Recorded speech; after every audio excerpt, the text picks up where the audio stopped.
Composição. Vamos lá. Composição significa ligar e conectar, ordenar e conectar as cenas. Assim como um compositor na música, o escritor ele também pode inserir, excluir, editar, saber o que ele vai colocar antes ou depois do que. Ah não, isso aqui não tá dando certo não, deixa eu tirar isso só. Eu preciso enxergar vocês. Deixa eu me consertar aqui. Pronto.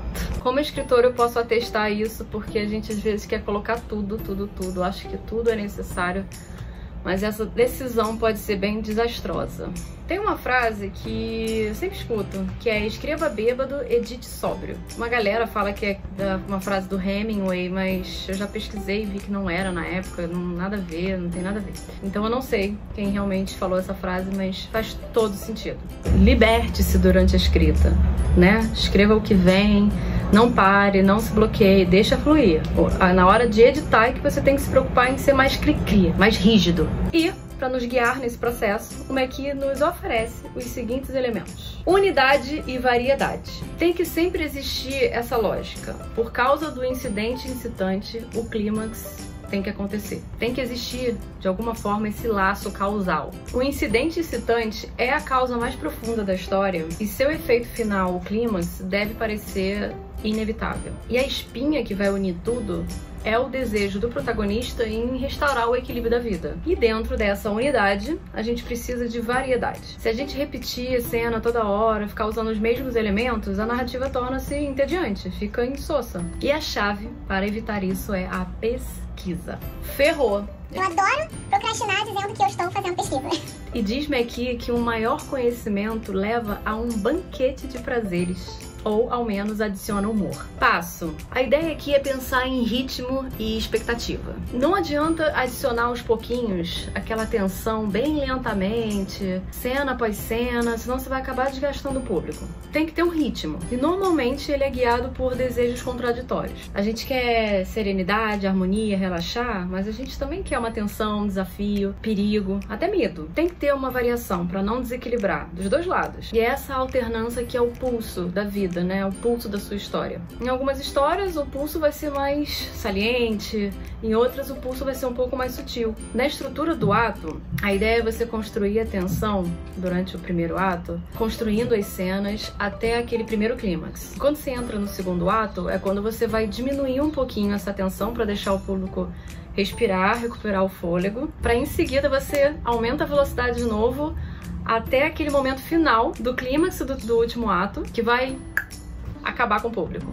A ideia é fazer com que o espectador, o leitor, termine a história exausto, mas recompensado. E, para recuperá-lo, antes dele ir para casa, você deve dar uma cena final de resolução. O Mackie, nesse momento, ele faz analogia com sexo, e vou te falar que foi bem constrangedor, porque ele é velhinho. Me deu gatilho. Não é bobagem, gente, eu juro, é porque eu sou muito imagética, eu imagino as coisas. E ele ainda faz uma analogia com um contador de histórias fazendo amor com o leitor, sabe? Tipo... Não! Ritmo e batida. A duração das cenas é que vai criar o ritmo. Por quanto tempo a gente fica no mesmo lugar, nesse mesmo tempo? Aqui, nessa parte, ele é bem técnico em relação ao cinema. Ele vai dizer que um roteiro, em média, um filme de 2 horas, mais ou menos, tem em média entre 40 e 60 cenas. Quando você estuda um pouquinho sobre o roteiro, e volto a dizer, eu não sou nenhuma propriedade no assunto, mas você vê que existe uma linha do tempo e pontos que você precisa seguir, digamos assim, pontos nessa linha do tempo, né? Você precisa saber o que inserir nessas partes. E, em média, uma cena tem 2 minutos e meio. É óbvio, você pode fazer cenas de 30 segundos, 60 segundos, 6 minutos. O Mackie diz que num roteiro já formatadinho, você tem 1 página para 1 minuto de cena. E se você exagerar muito nisso, fizer uma história com cenas longas demais, ela terá um ritmo de um carteiro sob efeito de Valium. Essas são as palavras do Mackie, gente. Maravilhoso. Hashtag eu ri. Realmente, enrolar não é legal em nenhuma mídia, vai. Vamos combinar que se ficar repetitivo, se ficar redundante, o leitor, o espectador vai desistir, certo? Você ficaria? Você continuaria lendo algo assim? Mas aqui eu vou precisar discordar um pouquinho só do Maqui. Porque eu acho que quando uma parada é muito bem escrita, não interessa o tamanho da cena daquele momento, né? Se tá numa mesma página, se aquela cena leva 2 páginas, não interessa. Se tá muito bem escrito, não vai ser aquela cena longa que vai estragar a minha experiência como leitora, entende? Além disso, a gente tem que colocar aquela galera que é mais artística, mais dada às artes, no mesmo bolo, certo? Na mesma lógica. Cinema francês, por exemplo. Vou te falar que o Maqui até fala, ele dá exemplos de cinema francês também, óbvio que ele vai dizer que existe exceção, mas que nessas exceções ele comenta sobre o ritmo, de como é trabalhado, de como esse tempo é preenchido, que é que vai fazer a diferença no final. Mas eu nem quero fazer advogado do diabo aqui, porque eu concordo com ele, afinal ele tá falando de uma maneira mais macro. Na grande maioria das vezes, realmente, se no cinema principalmente, né, as cenas forem muito longas e repetitivas e dull, é claro que não vai dar certo, as pessoas vão desistir. Você não vai prender a atenção do espectador de jeito nenhum. E aqui especificamente tá falando de ritmo, então beleza. Já a batida é o nível de atividade de uma cena. E você desenha isso com diálogo, ação ou uma combinação dos dois. Ele dá uns exemplozinhos do tipo, um casal pode estar sussurrando no travesseiro na cama, sabe? Vai ter uma batida mais fraca, ou um exemplo de um conflito no tribunal, que vai ter uma batida um pouco mais forte, né? Uma discussão no tribunal, uma coisa mais tensa. Alguém olhando na janela, mas naquele momento ela tá tomando uma decisão que vai mudar completamente a vida dela, uma decisão crucial.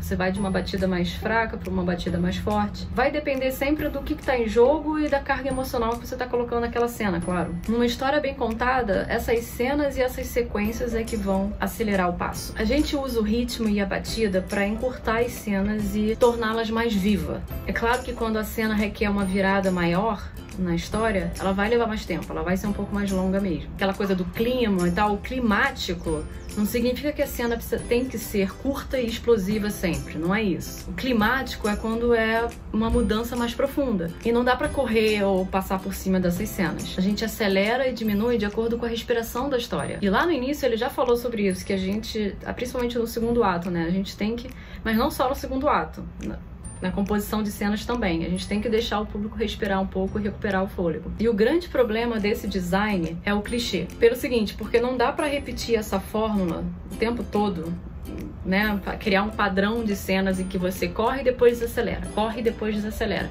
E você vai fazendo isso, você mata o clímax, que o leitor, o espectador já vai estar esperando por aquilo. Então, matou. Tem que ser moldado, tem que ser bem trabalhado. E se você não trabalhar isso, o Maqui diz que o editor vai fazer por você. E eu acho que nesse caso vale pro editor de cinema e o editor de livros também. E corre o risco dele cortar uma cena favorita sua e a culpa é sua. A culpa vai ser sua. Não podemos culpar ninguém, exceto a nós mesmos.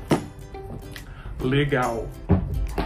Expressando a progressão. É natural que na história a gente vá colocando os personagens cada vez em mais riscos, a gente exija mais deles. Essa é justamente a progressão. Mas como fazer o público entender e sentir isso? Existem 4 técnicas fundamentais: progressão social, progressão pessoal, ascensão simbólica e ascensão irônica. Progressão social. Aumente o impacto das ações dos personagens na sociedade. Comece mais íntimo, mostrando apenas aqueles personagens principais, poucos personagens, e seus subtextos. E aos poucos, permita que as ações dos personagens atinjam o mundo lá fora. Toque as pessoas, envolva as pessoas, transforme as pessoas que estão à volta do personagem. E não apenas de uma maneira micro, mas macro também. Progressão pessoal. Guie as ações para os relacionamentos íntimos e para a vida interna do personagem. Se a lógica do seu mundo, do seu ambiente não permite ir para o lado de fora, mergulhe profundamente nos conflitos internos. Martelo emocional, psicológico, moral, para os segredos ocultos, as verdades não ditas, aquelas encobertas pelas máscaras que a gente até falou no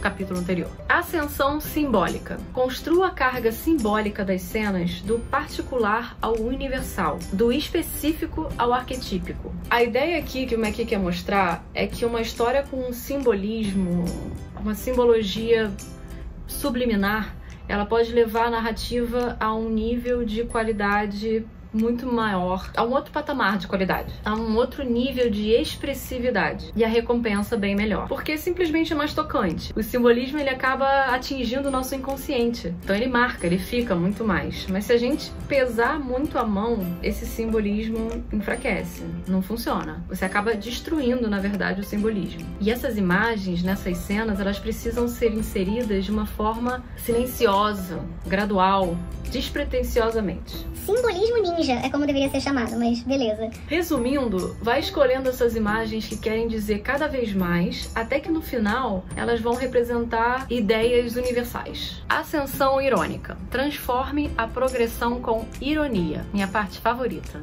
Ironia, diz o McKee, é aquela parte que você identifica a vida. Tipo, quando acontece você... a vida é assim mesmo, né? Porque ela vê a vida na dualidade. Brinca com a nossa existência paradoxal. E pode ser verbal ou se encontrar na própria história que brinca com ações e resultados. Ter uma sensibilidade irônica é um recurso bem precioso, mas a gente não pode perder a mão, não pode forçar a barra. É que nem simbolismo. Se você apontar pra ironia, ela não vai funcionar. Ela precisa ser inserida de forma fria, sabe? Ela não pode ter consciência de qual vai ser o efeito dela, de fato. A ironia precisa existir sabendo que o público vai entendê-la. Exemplos de padrões irônicos. O personagem consegue o que sempre quis, mas tarde demais para obter aquilo. O personagem é empurrado para longe da meta, para depois acabar descobrindo que ele, na verdade, está indo em direção ao seu objetivo. O personagem joga fora aquele elemento que mais tarde ele descobre ser indispensável para a sua felicidade. Para alcançar a meta, o personagem dá inconscientemente passos para se distanciar dessa meta. A ação que o personagem faz para destruir algo é exatamente o necessário para destruir a si próprio. O personagem vem a possuir algo que certamente o fará miserável e faz de tudo pra se livrar daquilo, pra mais tarde descobrir que isso é que fará o personagem feliz. A chave dessas progressões irônicas é trabalhar com a certeza do personagem, aquele personagem que sabe o que vai acontecer no ponto A e no ponto B, ele tem certeza daquilo, mas aí vem a vida e... Hoje não, amiga. Pão! Se fode aí, playboy. O princípio da transição. Uma história que a gente não sente a transição é o mesmo que tropeçar de cena em cena. Se um evento não tá ligado ao outro, não tem continuidade. E como criar essa conexão entre a cauda da cena A e a cabeça da cena B? Geralmente tem um terceiro elemento em um desses lugares. O que as cenas têm em comum e o que elas têm de oposto. Exemplos: 1. Um traço da caracterização. 2. Uma ação. 3. Um objeto. 4. Uma palavra. 5. Uma qualidade de luz. 6. Um som. Nossa, um som é muito comum, cara. Quando você vê, tipo, transição de uma cena que tá mega barulhenta, depois você tem uma outra cena que tá super silenciosa. Isso é bem comum. 7. Uma ideia. Realmente, todos esses exemplos de transição que o McKee deu são bem comuns e estão em abundância no cinema. A gente vê o tempo todo e vira meio clichê mesmo. Sabe aquelas cenas de transição de sexo? Você sabe que o diretor não quer mostrar a cena do sexo, não quer mostrar que os personagens fizeram sexo, mas de alguma forma, pela transição, você sabe que os personagens transaram. É tipo o tempo passando na janela, assim, e depois corta pro casal fumando na cama. Enfim, é clichê, mas essas transições são necessárias. As cenas precisam encontrar essas ligações. Estamos quase chegando ao fim da parte 3, espero que estejam gostando. E o próximo episódio, capítulo 13, é sobre crise, clímax e resolução. Beijo. Fui!